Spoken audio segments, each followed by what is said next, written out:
안녕하세요. 책 읽는 뮤즈입니다. 오늘 소개할 책은 밥보다 등산, 또 오르고 내일이 불안해, 서른의 등산 일기, 손민규 지음, 출판사 책밥상, 저자 손민규, 부산에서 나고 자랐습니다. 대학에서 인문학을 배웠습니다. 책에서 많은 걸 얻었고 틈틈이 산을 오르며 이안을 받았습니다. 지금은 예스24 서점에서 인문 MD로 일하고 있습니다. 책을 좋아하나 책보다 헤비메탈보다는 산을 조금 더 좋아합니다. 살아온 동안 가장 좋아한 산에 대한 이야기로 첫 책을 내게 되었습니다. 이 책이 잘 되어서 밥보다 등산 2탄을 내는 꿈을 안고 있습니다.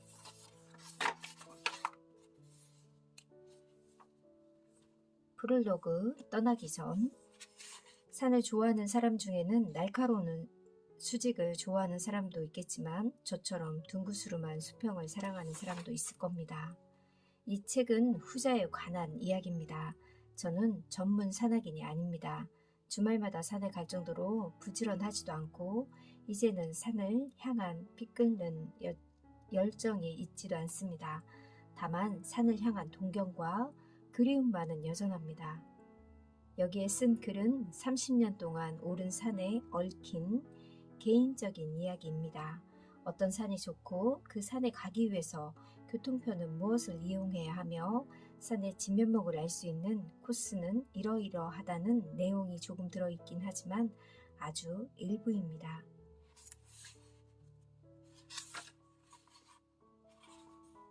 아직 산의 매력을 모르는 사람이라면 이 글이 산행을 알아가는데 도움이 되면 좋겠습니다. 이미 산에 부지런히 오르는 사람이라면 우연히 산에서 마주치면 이런저런 이야기를 함께 나눠보면 어떨까 합니다. 밥보다 등산 읽은 독자입니다 하고 먼저 말을 건네주신다면 뒤풀이 파전은 제가 쏘겠습니다.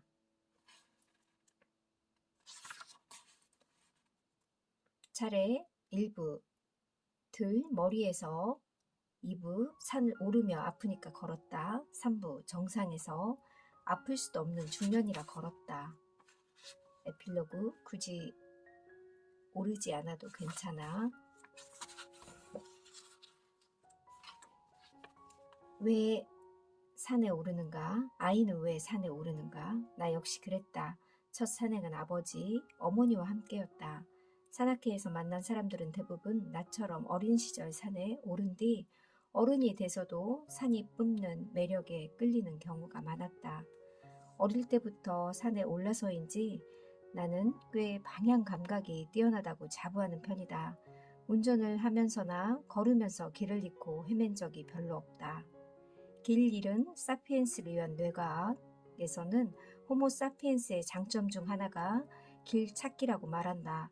이런 장점 덕분에 호모 사피엔스는 경쟁자인 네안데르탈인 등을 제치고 최상의 포식자로 군림할 수 있었다.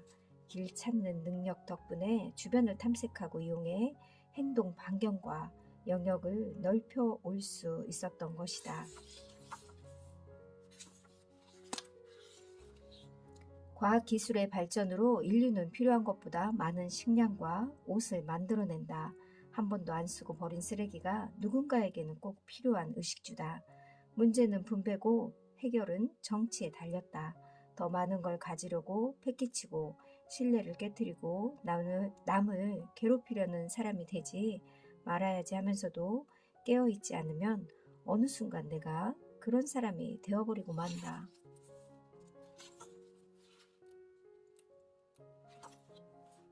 요즘은 설과 추석 연휴에 본가에 간다. 갈 때마다 복내산에 가려고 노력한다. 동해바다와 남해바다가 만나는 광활한 태평양을 조망할 수 있고 산과 도시가 어우러진 부산의 스카이라 한눈에 들어온다.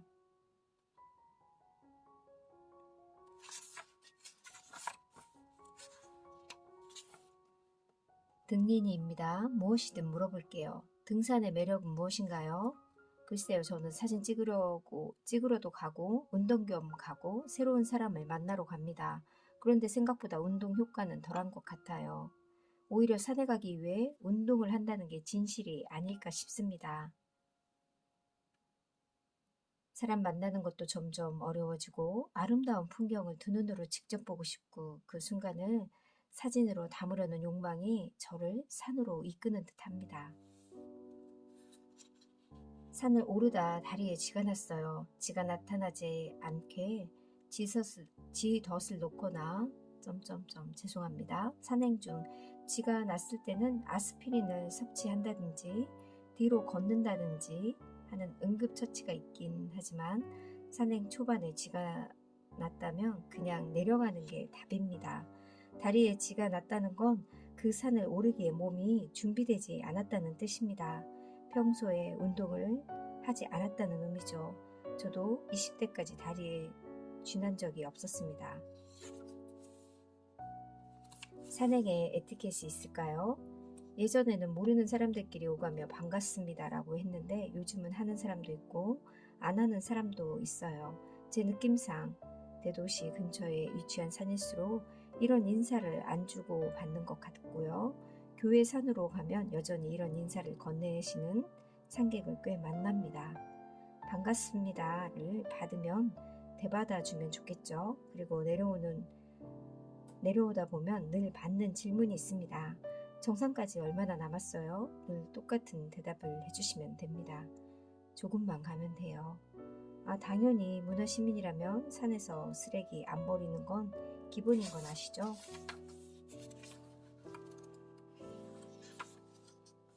백두대간, 민속일기 등 동네 서점에서 우연히 발견했는데 제목만 보고 바로 샀다. 내가 기대한 민속은 최소한 조선 후기의 모습이었다. 그런데 책을 읽어보니 책에서 등장하는 산초는 대개 빠르면 일제시대 그리고 대부분은 한국 전쟁 후에 형성된 곳이었다. 전쟁으로 온 국토가 황폐해지고 변변한 일거리도 생산수단도 없었던 시기 일부 무산자들은 산으로 향했다.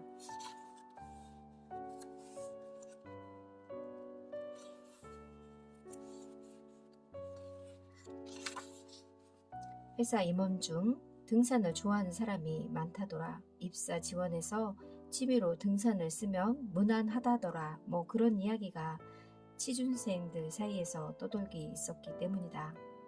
등산이 뛰어난 스펙이 되지 못해도 자기소개서 취미 항목에 등산이라고 쓰면 마이너스는 아니겠다라는 생각이 들었다. 지리산, 대한민국 최고의 산을 향해 도시에서 집은 높은 지대에 있을수록 가격이 떨어지지만 산은 그 반대다. 높은 산일수록 명성이 높아진다.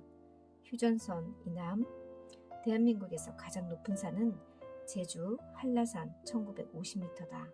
지리산은 1915m로 한라산보다 해발 고도로만 보자면 더 낮다.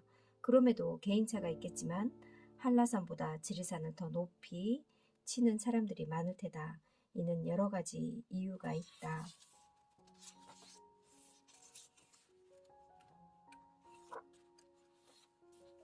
혼자 있고 싶은데 외로운 건 싫어서. 심리학자 피터 홀린스의 책 중에 혼자 있고 싶은데 외로운 건 싫어라는 제목이 있다. 누구나 사는 내내 느낄 심리일 텐데 산에서도 비슷하다. 비록 홀로 왔으나 산에서 마음 맞는 누군가를 우연히 만나는 행운이 찾아온다면 걷어차지 않겠다는 심정이었다.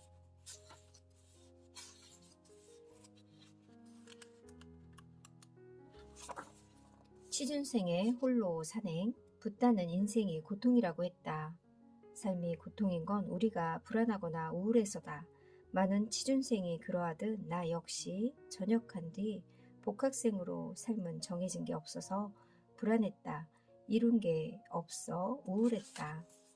20대에 완성된 지식이 남은 삶을 좌우한다.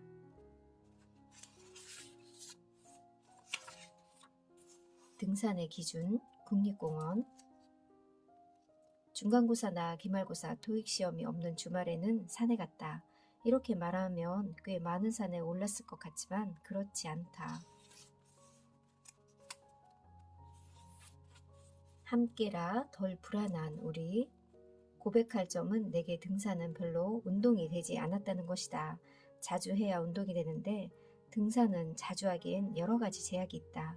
그중 가장 큰 장벽은 빈도다. 보통 사람이라면 매일 산에 가기 힘들다. 계룡산, 내 소원이 뭐냐면 와이와 두 번째로 함께 간 산은 대전 계룡산 846m.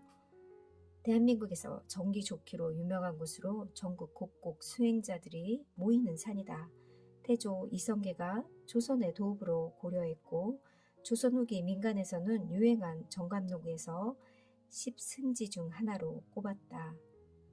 다음 왕조의 수도로 거론되는 유력한 장소이기도 했다. 10년이 지난 지금 글을 쓰며 Y에게 물어봤다. 우리가 함께 오른 산 중 어떤 곳이 제일 괜찮았냐고.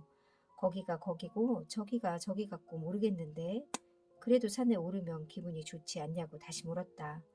올라갔다 내려올 건데 왜 올라가는지 모르겠던데 이 대답을 듣고 억울했냐고. 전혀. 나 역시 연애 시기에 본 영화나 드라마 내용이 전혀 기억나지 않기 때문이다. 내가 찾아서 본 작품도 마찬가지다. 아무리 명작이라 칭송한들 본지 몇 달 지나면 스토리조차 기억나지 않는 건 영화나 드라마, 소설 다 똑같지 않나? 그럼에도 우리는 계속 무언가를 보고 겪고 즐긴다. 그 순간을 버티게 하는 게 중요하다. 산이든 영화든 책이든 시간을 견디게 하는 취미 하나쯤 있다면 삶은 좀 덜 힘들 수 있다. 산행지를 고를 때 기준에 관해서 묻는다면 모범 답안은 있습니다. 블랙야크, 백대 명산, 산림청, 선정, 백대 명산 등입니다. 실제로 여기에 선정된 산 대부분이 산세가 수려하고 정상에서 조망이 뛰어나니 산행에서 얻을 수 있는 즐거움이 크지요. 그럼에도 사람의 산, 우리의 산 인문학에서도 지적하듯 시대에 따라 명산 목록은 달라져 왔는데요. 이른바 명산의 역사성이죠. 이 역사성은 산 자체의 자연적인 면모보다는 인간 사회의 굴곡에 더 많은 영향을 받았습니다. 왕조의 수도가 어디였는가 하는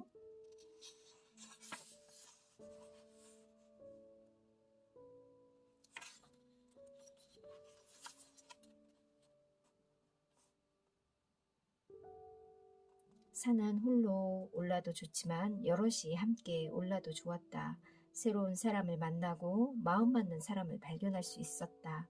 그들과 1박 2일 MT도 가고 송년회에서 산이 아닌 도시에서 만나 먹고 산이짐과 산행에 관한 이야기를 주고받기도 했다. 외모, 계급, 성별, 연령이 모두 다르지만 등산복을 입고 땀에 흠뻑 젖은 채 정상에 서면 저마다 개성은 잠시 사라지고 우리는 하나라는 동질감이 느껴졌다. 고독한 개인의 미덕을 예찬한 프리디 니체조차 이런 글을 쓴 적이 있다.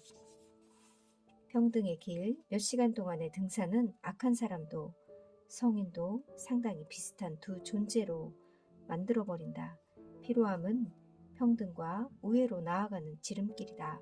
그리고 마지막에는 수면을 통해 자유가 추가로 주어진다.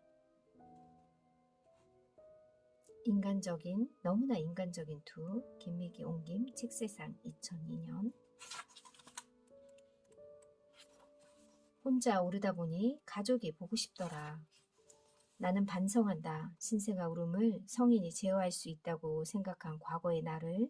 회식 때 대신 아이를 돌봐줄 것도 아니면서 회식 빠진다고 속으로 동료를 욕한 나를.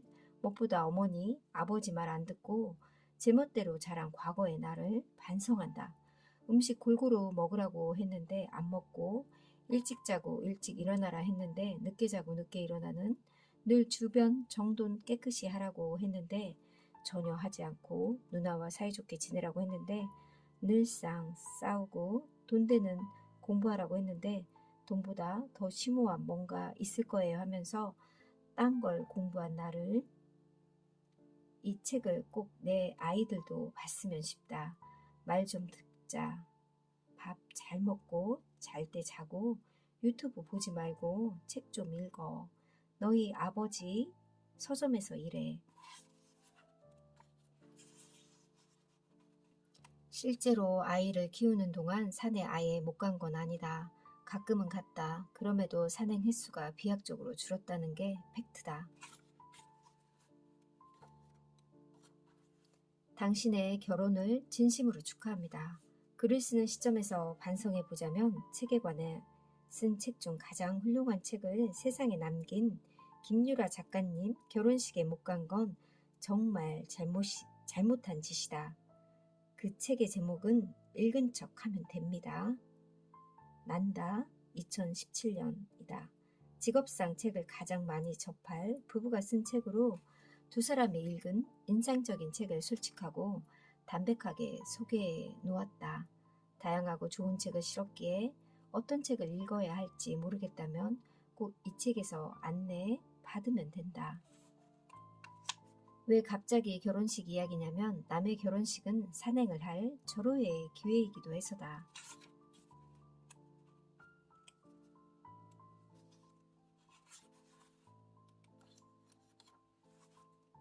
설악산, 명산은 평일에 오르는 게 진리. 1년 뒤 다시 설악산 대천봉에 서기 위해 휴가를 냈다. 평일이면 도로에서 시간을 많이 쓰지 않아도 될 듯 했다. 정읍, 내장산, 대한민국 최고 단품 명소. 저는 이 책을 읽으면서 왜 내장산이 안 나오지 했는데 페이지 215페이지에 내장산이 나와서 참 반가웠습니다. 평일에 갔는데도 인파로 고생한 산도 있다. 바로 대한민국 대표 가을 산행지 내장산이다. 내장산 저수지에서부터 심장 박동 소리가 높아졌다. 다른 산의 색보다 훨씬 고운 산이 자동차 앞 유리 너머로 보였다. 산악회 버스를 타거나 대중교통을 이용하면 설해 탐방지원센터에서 설해봉을 오르기도 하는데 자차 산행이라 차를 타고 주차장까지 더 들어갔다. 주차장까지 이어진 길 내내 단풍을 구경할 수 있었다. 주차장 입구에 가까이 갈수록 차가 많이 보였고 급기야 3주차장 앞에서 정체가 시작되었다. 서울에서 정읍까진 거리가 꽤 멀어 KTX가 정읍에 정차한 뒤 내장산 산행은 고속열차로 많이들 간다. 하지만 이날 내장산을 오르고 변산으로 이동해서 다음날 내소사를 둘러보고 관음봉에 오르려는 계획을 세웠다. 좀처럼 자주 올 수 없는 곳이니 무리를 해서라도 이틀 연속 산행을 감행할 계획이었다. 요즘은 SRT로 타면 1시간 10분, 20분이면 서울에서 정읍을 올 수 있다고 합니다. 내장산은 최고봉인 신선봉이 763m로 그리 높지 않다. 다만 내장산에서 바로 오르는 길이 아니라 설해봉에서 둥글게 빙 돌아서 오를 경우 12km 6시간 정도를 걸어야 한다. 곳곳이 바위라 위험한 구간도 꽤 나타난다. 게다가 이날은 간헐적으로 비가 내렸다. 철제 계단을 오를 때마다 아찔한 순간이 몇 있었다. 그럼에도 걷는 내내 눈이 즐거웠다. 과연 대한민국 대표 단풍 맛집다웠다.